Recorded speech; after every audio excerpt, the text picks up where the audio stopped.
Hello guys, welcome back to my YouTube channel. ಈ ದಿನದ video ಬುದ್ಧರವರ ಹಿತನುಡಿಗಳು. ತನಗೂ ಒಂದು ದಿನ ಸಾವಿದೆ ಎಂದು ಅರಿತವನು ಇನ್ನೊಬ್ಬರಿಗೆ ಎಂದು ತೊಂದರೆ ಕೊಡುವುದಿಲ್ಲ.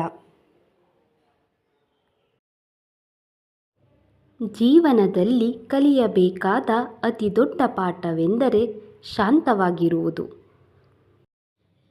ವಿದ್ಯೆ ಕಡಿಮೆಯಾದರೂ ನಡತೆ ಶುದ್ಧವಾಗಿರಬೇಕು.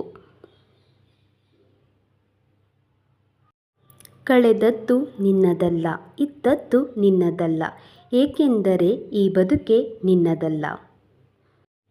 ಜಗತ್ತಿನ ಅತಿ ದೊಡ್ಡ ಪ್ರಾರ್ಥನೆ ಎಂದರೆ ತಾಳ್ಮೆ. ನಿಜವಾದ ಸಂಬಂಧ ಹೃದಯದಿಂದ ಆಗಬೇಕೇ ಹೊರತು ಅವಶ್ಯಕತೆಗಳಿಂದಲ್ಲ.